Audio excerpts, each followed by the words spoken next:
الحمد للہ رب العالمین والعاقبۃ للمتقین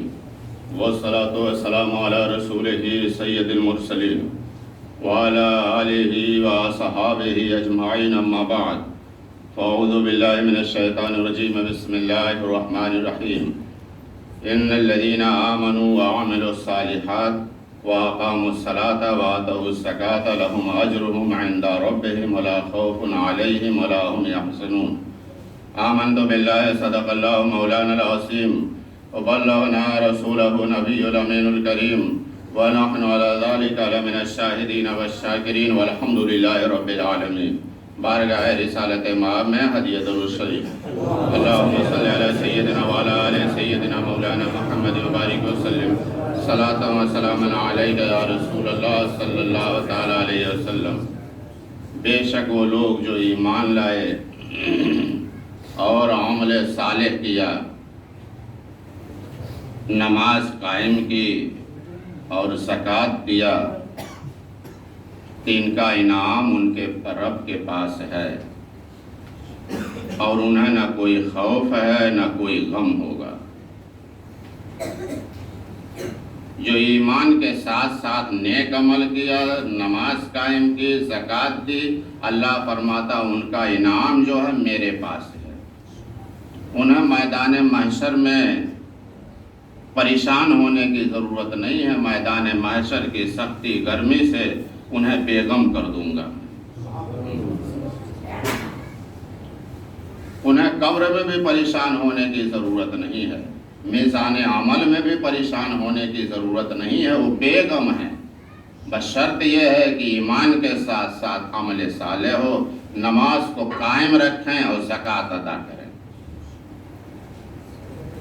تو اللہ فرماتا ہے کہ سال بھر تمہیں کمانے پر، کھانے پر، پینے پر، خرچ کرنے پر جائز طریقے سے کوئی پابندی نہیں ہے۔ تم جتنا چاہے کماؤ، جتنا چاہے کھاؤ، جتنا چاہے پیو، گاڑی میں گھومو، اپنا گھر بار چلاؤ۔ یہ سب کرنے کے بعد جتنا بچ جائے اس میں سے کچھ غریب کا بھی خیال رکھ لو،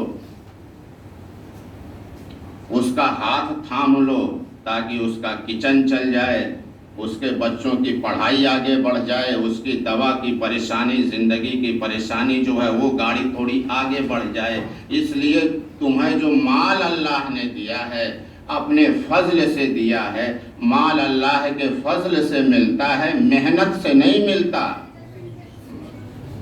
یہ نہ سمجھے کہ ہم سب سے زیادہ محنت کرتے ہیں اس لیے ہمارے پاس مال ہے۔ مال اللہ کے فضل سے ہوتا ہے، اور نہ محنت تو کچھ دوسرے لوگ کرتے ہیں۔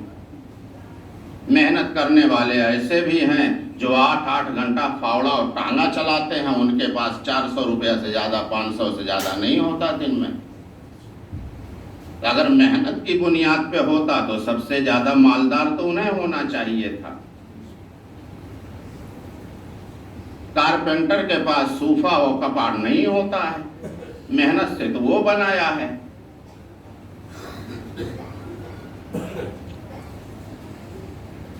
تو مال جو ہے اللہ نے اپنے فضل سے دیا ہے، کہا جتنا بچ گیا ہے، اگر 100 روپیہ بچ گیا ہے تو اس میں سے 2.5 روپیہ کسی غریب کو دے دو تاکہ اس کا کچن چل جائے، اس کے کاروباری زندگی جو ہے، اس کی زندگی کی گاڑی تھوڑے آگے بڑھ جائے۔ 100 روپے میں سے 97 روپیہ یہ تمہارے لیے حلال ہے، پاکیزہ ہے، کلیئر ہے، صاف ہے، ستھرا ہے، لیکن 2.5 روپیہ اس میں تمہارے لیے زہریلا ہے۔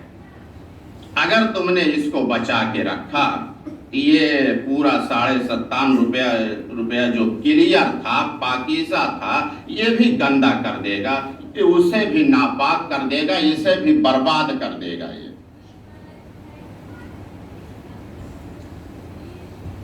تو اللہ نے فرمایا کہ سب کچھ خرچ کرنے کے بعد، تمہیں اپنی کاروباری زندگی چلانے کے بعد جتنا بچ جائے، 100 روپیہ بچ گیا تو 2.5 روپیہ، 1000 روپیہ بچ گیا تو اس میں سے صرف 25 روپیہ نکالنا ہے۔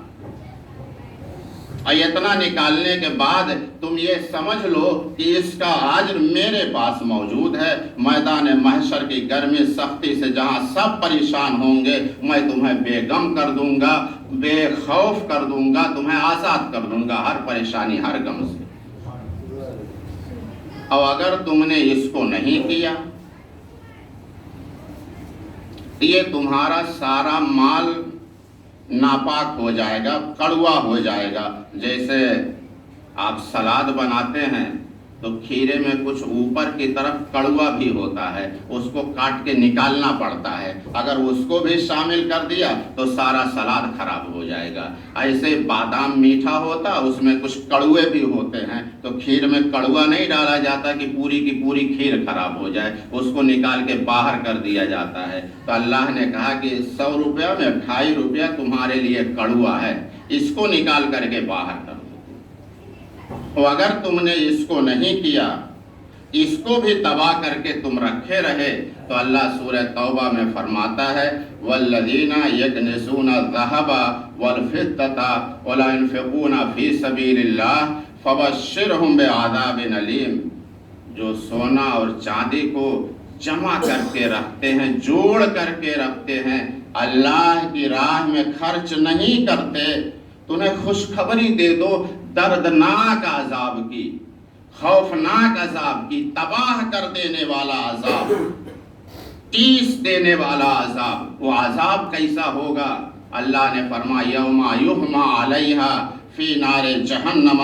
فتقوی بہا جباہہم وظہورہم وجنوبہم ھذا ما کنزتم لانفسکم فذوقوا ما کنتم تکنزون۔ تب جہنم کے میدان محشر میں یہ تم نے جو سونا چاندی مال کو جوڑ کر کے رکھا ہے، اس میں زکوٰۃ نہیں دیا ہے، غریبوں کا حق نہیں دیا ہے، تو میدان محشر میں جب تم آؤ گے اس تمہارے سونے چاندی کو مال کو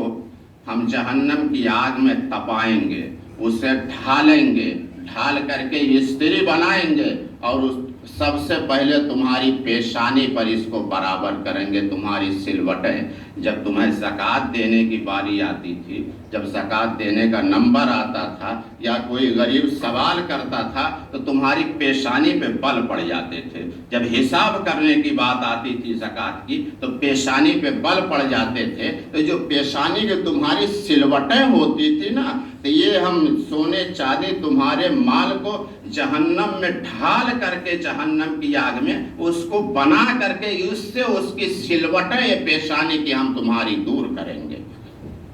اگر اس کا اندازہ نہ ہو تو گھر جا کے تھوڑا استری گرم کرو اور تھوڑا اس کے بعد لگاؤ یہاں، کیسا لگتا ہے۔ اس کے بعد الٹا لیٹ جاؤ اور بچوں سے کہہ دو تھوڑا کمر پہ بھی لگا کے دکھاؤ کیسا لگتا ہے۔ تو اللہ فرماتا ہم جہنم کی آگ میں ڈھالیں گے اسے، اور اس کے بعد تمہاری پیشانی کی سلوٹیں جو ہوتی تھیں، جو شکنیں ہوتی تھی، اس کو ہم دور کریں گے، اور اس کے بعد تمہارے کروٹیں جو غریبوں کا مال کھا کھا کر کے جو چربی چڑھ گئی ہے، اس کو بھی یہاں لگا کے برابر کریں گے۔ اسی جہنم کی آگ سے جو تم نے مال جمع کیا ہے اس کو ڈھالیں گے، اور جو کروٹوں میں جو تمہاری چربی آئی ہے غریبوں کا مال دبا کر کے، اور 2.5 روپیہ جو دبا کر کے رکھے ہو، اس کو جو چربی اس کی ہے اس کو ہم نکالیں گے، برابر کریں گے۔ کہا اس کے بعد تمہاری کمر پر اس کو تمہاری کمر کی چربی نکالیں گے۔ یہ اللہ کا عذاب ہے، یہ دوسرے کا مال ہے، اس کو آپ ادا کر دو، اور جب آپ اس کو ادا کر دیں گے، یہ تو نہ ادا کرنے کا عذاب ہے۔ دنیا میں جو عذاب ہے یہ تو مال برباد کر دے گا، اس میں برکت نہیں ہوگی، اس میں خیر نہیں ہوگی، مال کسی نہ کسی طرح سے برباد ہو جائے گا۔ آپ یہاں نہیں دیں گے، اللہ دوسرے طریقے سے کہیں نہ کہیں سے مال نکال دے گا آپ کا۔ اور جہنم کا عذاب یہ ہے، اللہ نے فرمایا اس کو ہم جہنم کی آگ میں ڈھالیں گے، تمہاری پیشانی، تمہاری کروٹیں، تمہاری کمر کی چربی نکالیں گے، اسے تمہاری شکنیں جو پڑتی تھی، جو بل تمہاری پیشانی پہ پڑتے تھے، اس کو ہم برابر کریں گے۔ اب اگر تم نے یہ ادا کیا حساب کتاب برابر رکھا، حساب سے حساب کتاب اچھا کر کے نکالا، کلیئر حساب کتاب کیا، جتنا تھا اتنا نکال دیا اور خوشی سے دیا، دل کھول کر کے دیا، تمہارے دل پہ کوئی گراوٹ نہیں آئی۔ ایک دینا دو طریقے سے ہوتا ہے، جیسے جھولی پھرائی جاتی ہے نا، اس میں جھولی پھرانے کے ہوتا ہے ڈھنگ، تو جھولی پھرانے کا سبھی کو کلا کسی کسی کو آتی ہے، جھولی پھرانے میں بھی کلا ہوتی ہے۔ کلا یہ ہوتی ہے جس کے سامنے پہنچو وہیں ہلاتے رہو، جلدی آگے بڑھو نہیں، تو بھی آگے آجو باجو میں دیکھتا ہے کہ سب دیکھ رہے، تب وہ نکالتا ہے، اندر کرتا ہے، اس کے بعد اندر ہی اندر چھوٹی نوٹ کون سی ہے اور سب سے گلی ہوئی کون سی ہے وہ نکال کر کے باہر کرتا ہے، اور دل کھول کے جب ادا کرتا ہے، شادی ہو اور اس میں فیکشن ہو اور وہ لوگ آئیں جو مرد ہیں نہ عورت ہیں، وہ تیسری جنس ہے، وہ آ جائیں، تو اس کے بعد ہم عام نوٹ نہیں ان کو دیتے کھول کر کے، بینک سے کڑک کڑک نوٹ منگاتے ہیں اور دل کھو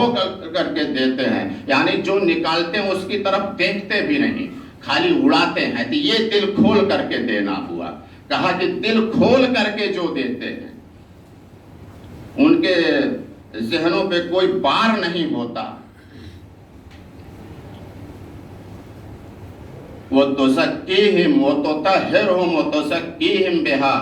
خُذْ مِنْ أَمْوَالِهِمْ صَدَقَةً، اللہ سورہ توبہ میں آگے فرماتا ہے خُذْ مِنْ أَمْوَالِهِمْ صَدَقَةً تُطَهِّرُهُمْ وَتُزَكِّيهِمْ بِهَا، محبوب ان کے مال سے زکوٰۃ حاصل کرو، ان کے مال سے زکوٰۃ وصول کرو، ان کے مال کو صاف ستھرا کر دو۔ اللہ فرماتا ہے وَصَلِّ عَلَيْهِمْ، جو زکوٰۃ ادا کرتے ہیں رسول آپ ان پہ درود بھیجیں، وَصَلِّ عَلَيْهِمْ، رسول ان کے لیے دعائے خیر آپ کریں۔ آپ ساری زندگی رسول پہ درود پڑھتے ہیں، لیکن جو زکوٰۃ خوشی کے ساتھ دل کھول کر کے اللہ کی راہ میں دل کھول کر کے، دل پہ کوئی بار نہیں ہوتا ہے، تو کہا وَصَلِّ عَلَيْهِمْ، رسول ان کے لیے درود پڑھیں، آپ ان کے لیے دعائے خیر کریں۔ تو جو زکوٰۃ دیتا ہے دل کھول کر کے، آٹومیٹک سسٹم کے ساتھ رسول کی درود ان سے لگ جاتی ہے۔ اور درود میں کیا ہوتا ہے؟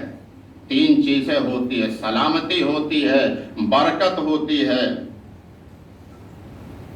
جیسے آپ پڑھتے اللہم صلی علی محمد وعلی آل محمد، اے اللہ رحمت بھیج نبی پر، آل نبی کے، نبی کے اولاد پر، اللہم بارک علی محمد وعلی آل محمد، نبی کے کو برکت عطا فرما اور نبی کے آل اولاد میں برکت عطا فرما۔ تو درود میں رحمت بھی ہوتی ہے، برکت بھی ہوتی ہے،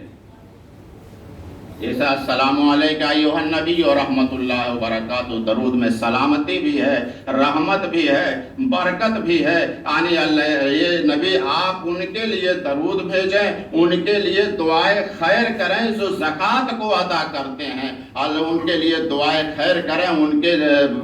درود بھیجیں، ان کے عمر میں بھی برکت ہو، ان کے مال میں برکت ہو، ان کے کاروبار میں برکت ہو، ان کی اصل میں برکت ہو، ان کی نسل میں بھی برکت ہو۔ کہا یہ رسول جب آپ ان پہ درود بھیجیں گے، دعا کریں گے،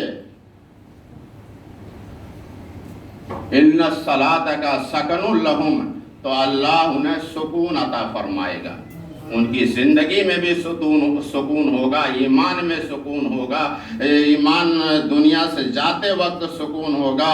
قبر کی زندگی میں سکون ہوگا، حشر و نشر میں سکون ہوگا، میدان محشر کی گرمی اور سختی میں اسے سکون ہوگا، زندگی کے ہر مرحلے میں سکون ہوگا، یہاں تک کہ جنت میں بھی اسے سکون کے ساتھ داخل فرمائے گا۔ یہ انعام ہے،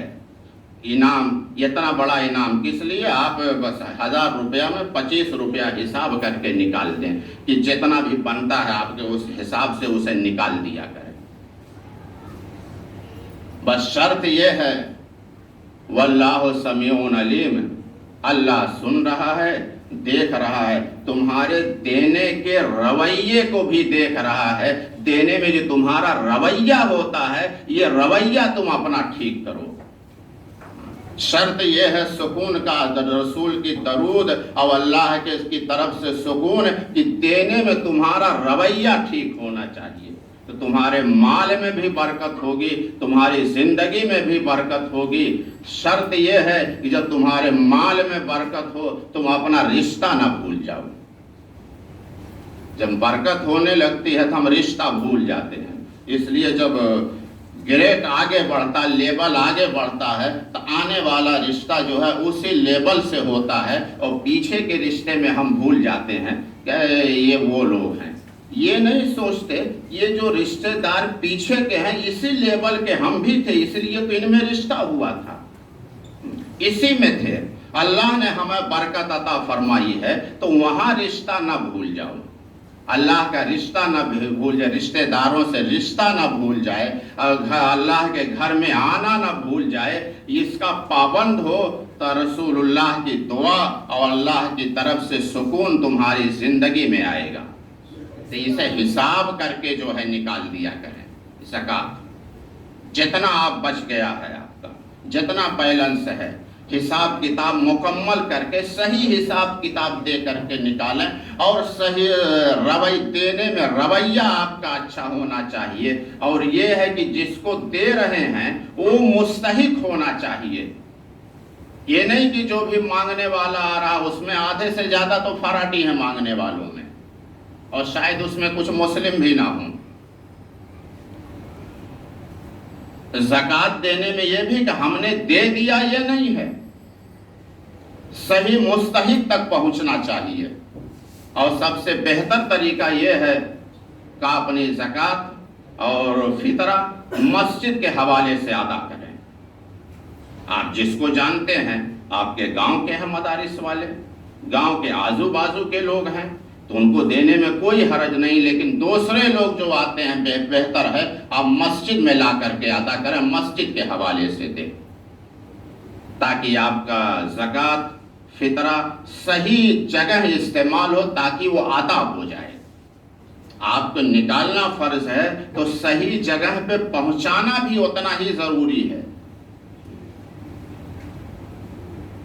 یہ چیز ہو گئی۔ دوسری بات فطرہ جو ہے، اب اس تعلق سے زکوٰۃ کے تعلق سے، فطرہ کے تعلق سے اگلی باتیں جو ہے اگلے جمعہ میں بتائیں گے، بس موٹا بات یاد رکھ لیجئے کہ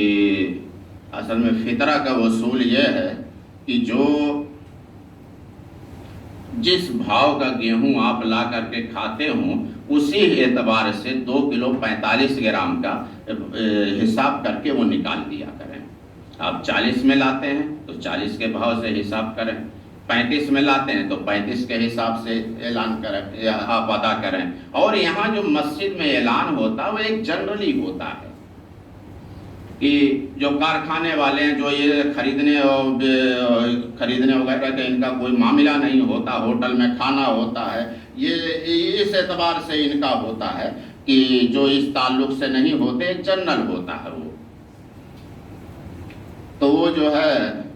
یہ سمجھ لو کہ 70 روپیہ کے حساب سے ایک آدمی کا فطرہ ہوگا۔ تو اس کو آپ یاد رکھیں، یہ حساب کتاب کر کے صحیح طریقے سے اس کو ادا کریں، اور بہتر ہے اپنا فطرہ و زکوٰۃ جو مسجد کے حوالے سے لا کر کے ادا کریں مسجد میں۔ اور جو چندہ پچھلے جمعہ بتایا گیا تھا تراویح کا، یہ جو ہے جو باہر کے لوگ ہیں مسجد میں لا کر کے نماز وغیرہ میں جب آئیں تو آپ اس کو ادا کر دیں، اور جو محلے کے لوگ ہیں وہ اپنے گھروں پہ بتا کے رکھیں کہ اتوار کے دن بعد نماز ظہر اس کے لیے خاص طور پر نکلیں گے۔ اور جن لوگوں نے کوئی جگہ نہ ملی ہیں وہ بازو کے روم میں بیٹھے رہیں۔ دوسری جماعت